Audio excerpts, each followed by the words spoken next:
العالمين اللهم لك الحمد بديع السماوات والأرض ذا الجلال والإكرام رب الأرباب وإله كل مألوه وخالق كل مخلوق ووارث كل شيء ليس كمثله شيء ولا يعزب عنه علم شيء وهو بكل شيء محيط وهو على كل شيء رقيب. الصلاة والسلام على رسوله المصطفى صلى الله عليه وآله الطيبين الطاهرين. كجيب جواب فاني بسلام ترمي صمبيتا قصص الأنبياء والمرسلين نامتي كاران زمنا بهنوزي مرسانجي كاتوجز كنوا إيمان نوح عليه السلام يوم يكون نامتي كإدريس عليه السلام يقولك زينوا إيمان نوح عليه السلام وينوح إذن أرجع جاغروت muri Qur'an cyangwa se yavuzwe muri Qur'ani inshuro 43 mu gihe intumwa y'Imana Idris alayhi salam we yavuzwe inshuro 2 gusa. Uyu Nuh rero yavuzwe mu masura ya Qur'an agera muri 11 harimo suratul A'raf, suratul Yunus, suratul Hud, suratul Mu'minun, suratul Ankabut, suratul Shu'ara, suratul Safat wal Qamar wal Hadid wat Tahrim. Sinibyo gusa by'umwihariko mu masura 118 agize Qur'ani harimo isura Imana yitiriye izina rya Nuh, suratu Nuh, suratu An-Nuh. Iyo sura kuva ku ntangiriro yayo kugeza umusozo wayo Imana iratubwira amateka ya Nuh alayhi salam. Uyu Nuh rero ni intumwa idasanzwe, ni intumwa mu ntumwa z'Imana eshanu z'intoranywa. Hari n'umwe mu ntumwa z'Imana zose Imana yohereje ku isi, hari eshanu z'intoranywa, eshanu zatoranyijwe zizamurwa urwego rwo hejuru cyane. Izo ntumwa eshanu ibyo turabikoma muri suratul Ahqaf sura 46 aya 35 aho Nyagasani agira ati fasbir kama sabara ulul azmi minar rusul. Allah arabwira intumwa y'Imana Muhammad sallallahu alaihi wa alihi wasallam amubwira ati fasbir, ati komeza wihangane nkuko intumwa zakubanjirije zihanganye. Intumwa zatoranyijwe, hari intumwa zifite urwego ruhambaye cyane, ni intumwa zingahe? Eshanu. Izo ntumwa eshanu rero dusanga amazina yazo muri suratul Ahzab, ni sura ya 33 aya ya 7 aho Nyagasani agira ati bismillahir rahmanir rahim wa idh akhadna minan nabiyyina mithaqahum, ati ubwo bakoraga isezerano ku ntumwa z'Imana ku bahanuzi, wa minka, muri izo ntumwa harimo wowe Muhammad, wa min Nuhi, hakabamo na Nuhi, wa Ibrahim, na Ibrahim, wa Musa, ndetse na Musa, wa Isa, ndetse na Isa ibn Maryam, Isa mwene Maryam. Iyi ni aya tugaragariza amazina atanu y'intumwa z'Imana eshanu zatoranyijwe zizamurwa urwo rwo hejuru cyane bigena amateka yazo akomeye. Muri izo ntumwa rero harimo Nuh alayhi salam, wa idh akhadna minan nabiyyina mithaqahum wa minka wa min Nuh wa Ibrahim wa Musa wa Isa ibn Maryam. Izo ni ntumwa eshanu zitwa ulul azm. Muvuga uyu Nuh arimo. Icyo bavani waslam, uyu Nuh Imana iramutaka cyane muri Qur'an, iramutaka aho Imana igira iti innahu kana abdan shakura, ati ngo uyu Nuh mu byukuri yari umugaragu ushimira Imana kenshi cyane. Suratu Isra aya ya 3, innahu kana abidan shakura. Nuh yari umugaragu w'Imana ushimira Imana, iramutaka muri Qur'ani kuntu yashimiraga Allah subhanahu wa ta'ala. Si ibyo gusa, uyu Nuh alayhi salam ni naho Imana imutaka muri Qur'an muri suratu As-Safat aho Allah agira ati bismillahir rahmanir rahim salamun ala nuhin fil alamin, amahoro y'Imana abe kuri Nuh kubiremo byose muri rusange. Salamun ala nuhin fil alamin nahu min ibadina almu'minin. Uwo Nuh yari umwe mu bagaragu bacu w'umwemera Mana, yari umwe mu bagaragu bacu w'umwemera. Ati wa inna min shi'atihi la Ibrahim. Si ibyo gusa, uyu Nuh alayhi salam no mu bashiya be harimo Ibrahim, abamukurikiye ari intumwa y'Imana Ibrahim alayhi salam. Nuko ngo Ibrahim mu byo mu buzima bwe hari ibyo yagenderagaho kuri Nuh, ibyo yakoraga akareberaho kuri Nuh, akumva amateka yakayasoma akabigenderaho. Allah agira ati wa inna min shi'atihi la Ibrahim. Kumva Ibrahim agaciro afite imbere Allah subhanahu wa ta'ala. khalilullah, umukunzi w'Imana. Ariko Imana yabise ngo yari umushiya wa Nuhu, yakurikiraga Nuhu. Ibyo byose biratwereka Nuhu agaciro n'ubuhambaye yari afite mu mateka. Ikindi gusa uyu Nuhu alayhi salam ni umwe mu ntumwa z'Imana zahuye n'ibigeragezo mu ngo zabo, ibigeragezo bikomeye cyane, ibigeragezo by'abo bashakanye. Izo ntumwa ni izihe? Ni intumwa y'Imana Nuhu alayhi salam, ni intumwa y'Imana Lut. Nuhu na Lut burya mu bigeragezo bahuye nabyo harimo abafasha babo kuba barabahakanye, bacaga intege abantu bashaka kuyoboka intumwa z'Imana. Ibyo tuyisanga muri Qur'ani aho Nyagasani agira ati suratu Tahrim sura 36 aya 10, aho Allah agira ati bismillahir rahmanir rahim, daraballahu mathalan lilladhina kafaru imra'ata nuhin wa imra'ata lut. Imana yatanze urugero ubahakanye, muri abo bahakanye harimo umugore wa Nuhu ndetse n'umugore wa Lut. Allah agira ati kanata tahta abidaini min ibadina, abo bagore babiri bari munsi y'abagaragu bacu beza, ariyo Nuhu na Lut alayhi salam. Kanata tahta abidaini min ibadina salihaini fakhanatahuma, baje kwigomeka cyangwa se baje kugomera, baje kugambanira intumwa z'Imana. Ufate Nuhu alayhi salam ni umwe mu ntumwa z'Imana zahuye n'icyo kigeragezo gikomeye cyane cyo kuba umudamu we yari ku ruhande rw'abahakanyi barwanyaga Nuhu alayhi salam. Bityo avana salam uyu Nuhu nyuma yo kureba aya mateka yose byo Qur'ani mutubwiraho, tugiye kurikizaho kureba Nuhu ese yabayeho igihe kingana iki ku isi. Nuhu yabayeho igihe kingana iki ku isi. Uyu Nuhu undi mwihariko afite urenze izindi ntumwa z'Imana zose, niyo ntumwa ya mbere yarambye ku isi. Iyo ntumwa ya mbere yarambye ku isi, mari imyaka myinshi cyane ku isi. Ibi tubikomora muri isnadihi ila Sadiq alayhi salam. Amagambo Imam Sadiq aragira ati asha Nuhu alayhi salam 1500 sana. Imam Sadiq aratubwira ati Nuhu alayhi salam yabaye mu isi igihe kingana n'imyaka 2500. Muri ibyo 2500 ntumwa y'Imana Nuhu yabaye ku isi. Ibaze imyaka 2500 iyo myaka Nuhu yabayeho ku isi. Ngo minha 850 sana, muri iyo myaka 2500 harimo imyaka 850 qabla an yab'atha. Iyo myaka harimo imyaka 850 yabayeho mbere yuko ahabwa ubutumwa. Ati wa alfa sana illa 50 aman wa huwa fi qaumihi yad'uuhum. Indi myaka 950 yabayeho akora da'wa. Umva imyaka 850 indi 950 yabayeho akora da'wa, ahamagarira abantu kugana Allah subhanahu wa ta'ala. Ati wa 200 sana fi amali safina. Muri iyo myaka nanone harimo imyaka 200 yamaze yubaka ubwato, asana ubwato, akora ubwato. Ati wa 500 am ba'dama nazala min as-safina. Ati nindi myaka 500 yabayeho nyuma yuko yaramaze kuva mu bwato, yaramaze kurokoka ndetse n'abantu we icyorezo cyangwa se igihano Imana ari yamanuriye abantu cy'umwuzure. Nuhu alayhi salam nyuma yo kuva muri bwa bwato yabayeho indi myaka 500. Iyo myaka yose uyiteranyije ingana n'ibihumbi 2500. Uyu ni Nuhu alayhi salam. Ese Nuhu ni muntu ki? Uyu Nuhu izina rye Nuhu ryo risobanutse sa'ala Shami amiril mu'minina. Uyu musahaba yegereye amiril mu'minina an ismu Nuhu ma kana. Uyu Shami yabaje amiril mu'minina muwaza ibyerekeye n'izina Nuhu. Ese Nuhu bivuze iki? Izina Nuhu ryari rivuze iki? Amiril mu'minina musubiza ati faqala ismuhu sakan wa innama sumiya Nuhan li'annahu naha ala qaumihi 1000 sanatin illa 50 ama. Ngo izina Nuhu bisobanura mbese ugutura. Ngo Nuhu yiswe Nuhu ngo kuko yamaze igihe kingana imyaka 950 abana n'abantu be, ahamagarira abantu be, akora da'wa. Iyo mpamvu yiswe Nuhu. Muri iyo myaka yose rero yaranzwe no kwihangana. Ani Sadiq alayhi salam, naho Sadiq akatubwira ati kana ismu Nuhu Abdul Ghaffar. Izina rya Nuhu buriya yitwaga Abdul Ghaffar. Wa innama sumiya Nuhan li'annahu kana yanuhu ala nafsihi.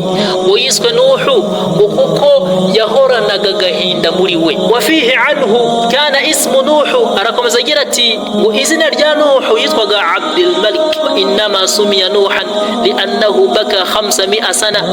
Yiswe Nuhu kuko yamaze igihe kingana imyaka 500 arangwa n'amarira, arira. Intumwa y'Imana Nuhu alayhi salatu wassalam. None tugiye kureba Nuhu, inkomoko ya Nuhu cyangwa se abo aturukaho cyangwa abo akomokaho. Ahangaha baratubwira bati tuyikoroma mu gitabo cya Tabarasi Tabatharahu, aratubwira ati wa huwa Nuh ibn Matushalikh ibn Akhnukh wa huwa Idris alayhi salam. Uyu Nuh burya afite isano rya hafi n'intumwa y'Imana Idris alayhi salam. Nuh yari umwuzukuru w'intumwa y'Imana Idris alayhi salam. Ngo Nuh isa yitwaga Matushalikh ibn Akhnukh, uyu nguyu yari mwene yari umwana wa Idris alayhi salam, wa huwa awwal nabi ba'da Idris alayhi salam. Uyu Nuh rero numwe mu ntumwa z'Imana yaje nyuma ya Idris alayhi salam. Urero tumaze kureba amateka ya Nuh ndetse imyaka yabayeho ku isi n'inkomoko ye n'impamvu y'iki yiswe Nuh. Mu masura rero agize Qur'ani niyo tugiye gukurikiza suratu Nuh, ariyo amateka mu buryo bwe burambuye cyane, aho Nyagasana tubwira suratu Nuh ni sura ya 71 ikaba ifite aya 27, aho Nyagasana tubwira ati bismillahir rahmanir rahim inna arsalna nuhan ila qaumihi an anzir qaumaka min qabli an yatiyahum adhabun alim. Ati mukuri twebwe twohereje Nuhu ku bantu be kugira ngo are umuburizi mbere yuko bagirwaho n'ibihano. Yarabwiye ati qala ya qaumi inni lakum nadhirun mubin, ati yemwe bantu mukuri njyewe ndi umuburizi kuri mwebwe kandi usobanutse. Nze kubaburira ngo ani'budullaha wattaquhu wa ati'un, nimugaragire Allah mumutinye kandi munyumvire. Nimubikora gutyo yaghfir lakum min dhunubikum wa yu'akhirukum ila ajalin musamma, Imana izababara ibyaha byanyu kandi igihano yabateganyirije ko mwigometse ku mategeko ye Imana izakigizayo, maze ibashiraho gahunda nk'izisanzwe umuntu ajya apfa ku gihe cye kiba cyagezwe. Wa inna ajala Allahi idha jaa la yuakhar, ngo igihe cy'Imana iyo cyageze, iteko ry'Imana iyo ryageze ku muntu ko agiye kuva ku isi ntago rikerezwa, ntago ritinzwa. Wala kuntum ta'lamuna, iyo muza kuba mubizi. Uyu Nuh yakoze da'wa kenshi cyane, akora da'wa manywa nijoro, abwira ati qala rabbi inni da'awtu qaumi laylan wa nahara, ati Mana Nyagasani nahamagaye abantu amanywa nijoro, qaumi laylan wa nahara falam yazidhum du'ai illa firara, nta kindi banjirikaga uretse kumpunga birukanka. Uyu Nuh alayhi salam baratubwira bati uyakoraga da'wa kugeza ubwo abantu bamutangiraga nijoro bakamukubita akabindembe, yamara kubindembe akazimira, bagaterura bakajya kujugunya iruhande rw'umuryango w'inzu ye. Uyu ni Nuh alayhi salam. Yamara kuzanzamuka, Nuh akavuga ati Mana babarira abagaragu bawe, ntibazi ibyo barimo, ntibazi ibyo barukora ibyo barimo. Uyu ni Nuh alayhi salam. Ikindi Nuh yakoraga da'wa aka umuntu iyo yajyaga gutanga umurage ku bana be agiye kubasiga ku isi, yaravuga ati mwabana banje ndabagira inama, ari umugabo witwa Nuh, uriya Nuh muramenye ntimuzakurikira uriya musazi. Si ibyo gusa, umudamu we noneho agaca ku ruhande akajya kubabwira ati umugabo wanjye yarasaze mwikurikira umusazi. Uyu ni Nuh alayhi salam, uburyo yamaze icyo gihe cyose akora da'wa. Qur'an irakomeza tubwira ati qala rabbi inni da'awtu qaumi laylan wa nahara, ati Mana Nyagasani nahamagaye abantu banjye amanywa nijoro, falam yazidhum du'ai illa firara, ati wa inni kullama da'awtuhum litaghfira lahum ja'alu asabi'ahum fi adhanihim, ngo igihe nabahamagaraga ubabarire bafataga intoki zabo bakazipfukisha ku matwi yabo, wastaghshaw thiyabahum, sibyo gusa bagafata n'imyambaro yabo bakifubika ku maso yabo, wastakbaru istikbara, baje kwigomeka ndetse n'ubwibone bukabije. Uyu Nuh alayhi salam. Wa thumma inni da'awtuhum jihara, ati Mana Nyagasani nyuma yaho abagaragu bawe naje kwerura mbahamagara bakorera da'wa mu buryo bugaragara. Thumma inni a'lantu lahum wa asrartu lahum israra, nyuma yaho nanone naje gukurikizaho indi strategy yo kubahamagarira mu buryo bw'ibanga. Uyu ni Nuh alayhi salam. Uyu Nuh igihe cyose yari amaze igihe akora da'wa, harashize imyaka 300. Nyuma yaho Imana Allah subhanahu wa ta'ala yaje kubarakarira, irabarakarira ngo bamaze igihe kingana n'imyaka 40 Imana yarakuyeho urubyaro rwabo batakibyara. Si ibyo gusa, ndetse abahinzi bararumbya, imvura ntiyagwa, bamara igihe kingana n'imyaka 40 bari mu buzima bw'ibizazane. Nuh alayhi salam abibonye gutya imyaka 40 ishize, arababwira ati faqultu astaghfiru rabbakum innahu kana ghaffara, baho nimwicuze ku Mana, Mana, muyisabe imbabazi kuko yo iri tayari kwakira ukwicuza kwanyu. Muhabagaragariza agaciro ko kwicuza ku Mana, ko gukora istighfar. Arababwira ati yursili samaa alaykum midrara, ati Imana irabamanurira imvura y'imigisha, wa yamdidukum bi amwali wa banina wa yaj'al lakum jannati wa yaj'al lakum anhara.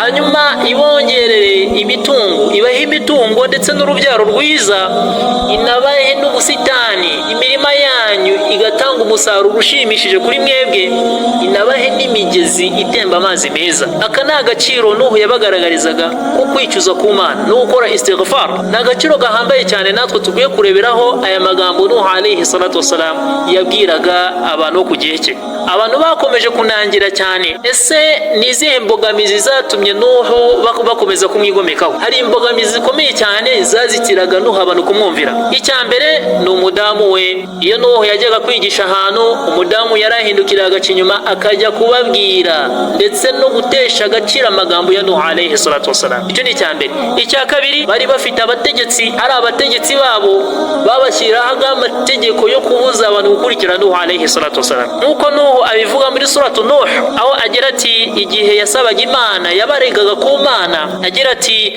qala Nuhu rabbi innahum asawni wattaba'u man lam yazidhu maluhu wa waladuhu illa khasara.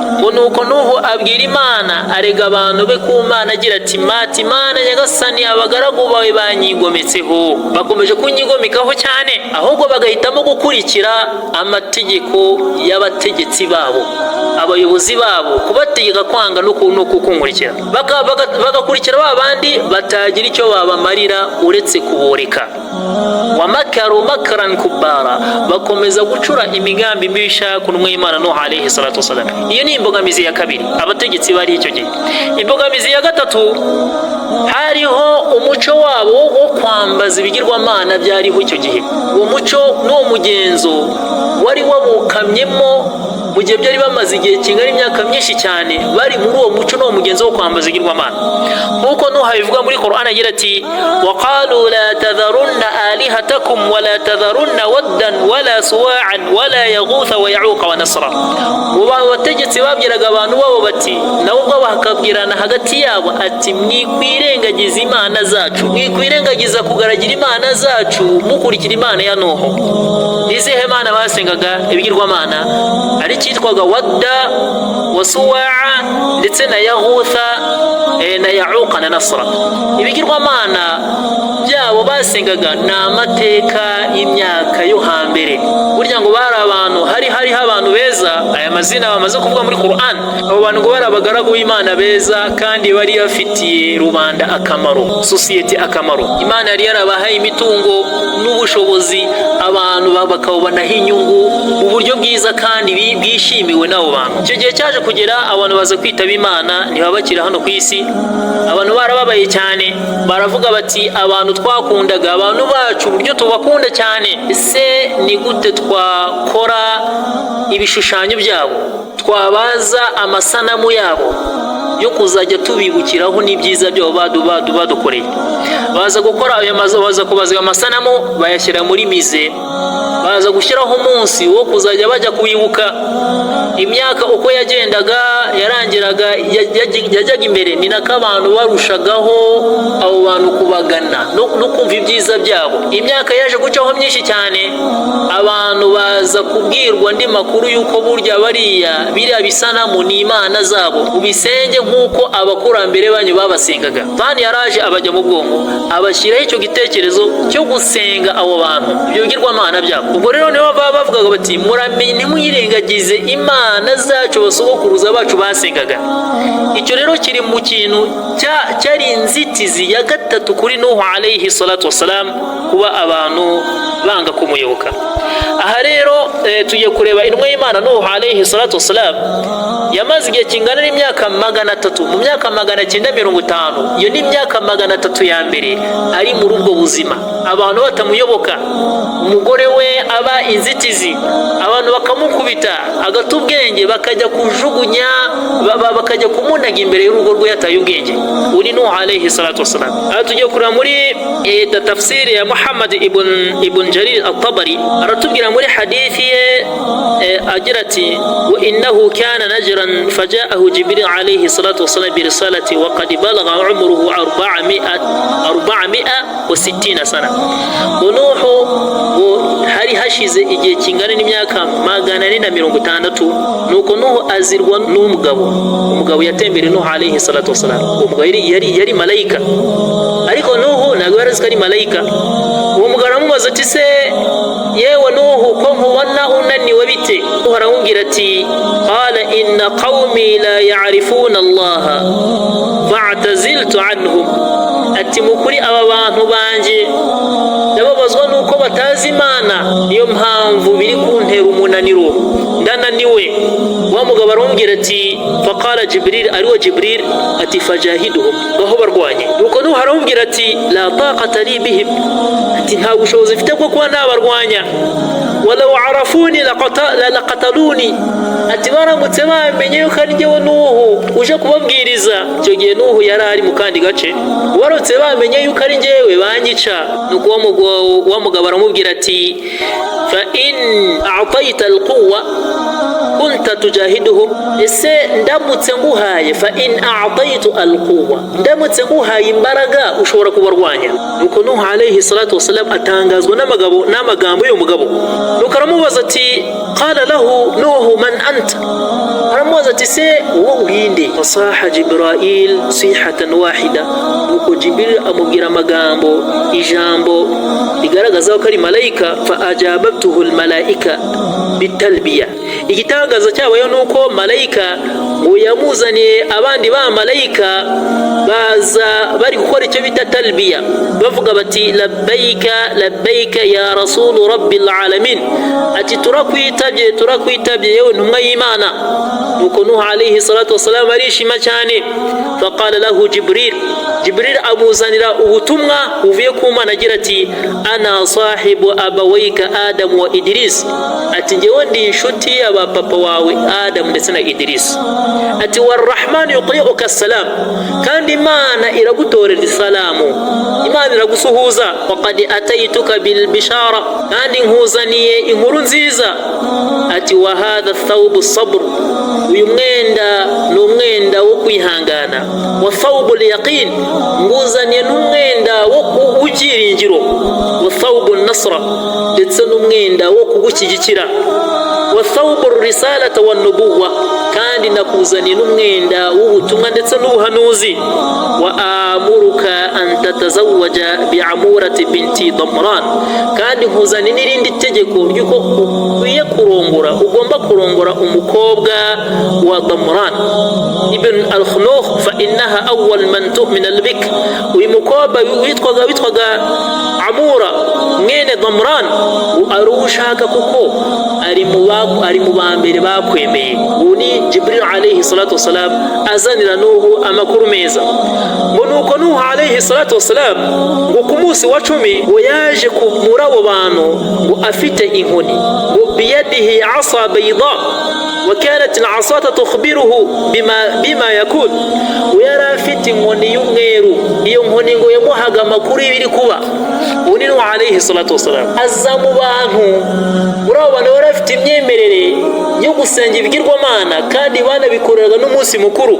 Nuhu alayhi salatu wasalam yaje ku munsi mukuru, wa kana ru'asa'uhum 70,000 jabbar, abayobozi b'abo bantu ngo bageraga ku bihumbi 70 inda asnabihim fi yawm 'idihim. Uwo munsi bakoresheje umunsi mukuru w'ibigirwamana byabo. Nuko Nuhu araza bahagarara imbere afite inkoni ye, arangije aravuga ati la ilaha illa Allah, ati nta yindi Mana ikwiye gusenga uretse Allah. Ati fartajjat asnam wa khaddamat an-nirani wa akhadhahum al-khawf. Ati ako kanya kimara kuvugira ijambo la ilaha illa Allah, aranguruye ijwi, amasanamu yese agwa hasi, ndetse umuriro urazima, bibatera ubwoba mu mitima y'abo bantu. Waqala al-jabbaruna man hadha, abayobozi baravuga bati uyu mugabo ninde? Uyu ninde ukoze ibi ngibi? Nuhu arabasubiza ati ana Abdullah wa ibn abdihi, ati ngewe ndi umugaragu w'Imana nkaba na mwene mugaragu w'Imana. ati ba'athani ilaykum rasula, wimana yantumye kuri mwebwe ngo bintumwa kuri mwebwe. Ati fasami'at amuratan kalamu nuhu fa amanat bihi. muri abo bantu harimo umukobwa witwaga Amura, rangije yemera intumwa y'Imana Nuhu alayhi salatu wasalam. Yari kumwe na papa we. Papa aramubwira ati ya mukobwa wanjye, ese utangajwe n'aya magambo y'uyu mugabo avuze ku munsi umwe, agukoze ku mutima? Umukobwa arangije abwira ise ati ya abati aina aqluka wa hilmuka, ati yewe data nuwuhe bwenge bwawe ufite, ubwenge bwawe burihe ndetse no gushira mu gaciro uyu mugabo Nuhu ibi nakoze aka kanya, igaragaye aka kanya, ese urabibona ko atari ibi, ko atari intumwa y'Imana yatumwe n'Imana kuri twebwe? Nuko ise aramubwira ati mukobwa wanjye mfite ubwoba yuko umwami ari bumenye bakagufunga, bakakugira nabi, bakakwica. Ise yararakaye cyane, afata Amura aramufunga. Ati yamushize mu buroko igihe kingana n'umwaka, kandi anategeka tamugemurira ibyo kurya. Wa Amura yamazemo igihe kingana n'umwaka. Umwaka urangiye, umukobwa baba bamufunguye yasohotse muri gereza, muri prison, ngo yasohotse afite arabagirana, afite urumuri, mbese ameze neza. Abantu baratangara. Hano baratubwira bati waqad sara alayha nuru azim wa hiya fi ahsani halin fata'ajjabu min hayatiha bighayri ta'am. Yasohotse arabagirana cyane, afite urumuri. Abantu baza gutangazwa n'uburyo umukobwa ameze, umubiri umeze neza, kandi bataramugemuriraga ibiryo. Fasaluha, baramubaza bati, aravuga ati innaha istaghathat bi rabbi Nuh, ati ngewe niringiraga nkanitabaza Imana ya Nuh alayhi salam.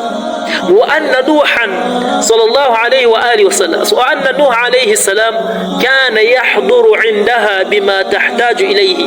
Wa Nuh alayhi salatu wasalam yaramusuraga muri gereza, akanamuzanira ibyo umukobwa yifuzaga. Arangije aranababwira ati thumma dhukira tazwijihi biha, nuko anababwira n'uburyo bashyingiranywe hagati ye na Nuhu. Uwo mukobwa witwaga Amura niwe wamubyariye umuhungu witwaga Sam. Iyo Sam tuziko niwe musigiro w'intumwa y'Imana Nuhu alayhi salatu wasalam. Uko intumwa y'Imana iti likulli nabiyyi wasi, ati buri ntumwa yariyo, buri ntumwa yabaga ifite umuhagararizi wayo, yabaga ifite umusigire wayo. Umusigire wa Nuhu witwaga Sam alayhi salam. Uyu Sam rero niwe mwana w'uyu mukobwa witwaga Amura wabyaranye na Nuhu alayhi salatu wasalam. Hano baratubwira bati wa dhakaru annahu kana li Nuhu imra'atan, ngo Nuhu yari afite abagore babiri, uwa mbere wamurwanyaga ndetse n'uwa kabiri yashatse nyuma. Uyu wa kabiri ngo ni nawe buriranye bwa bwato Nuhu yari amaze kubaza. Uyu Nuhu alayhi salatu wasalam, uyu mudamu w'Umuislamu yamwinjiranye muri bwa bwato, baza kurokoka ibihano bya Allah subhanahu wa ta'ala. Aya ni amateka ya Nuhu alayhi salatu wasalam. Uyu Sam yajyawe n'undi mugore, hakaza n'undi mwana turaza kureba amateka ari imbere, witwaga Kanaan. Uyu Kanaan ni umwana w'umudamu wa mbere wa Nuhu alayhi salatu wasalam, ari nawe wabwiye Nuhu ati yewe data, nge ndurira umusozi urandokora amazi y'igihano cy'Imana igiye kuduhereza.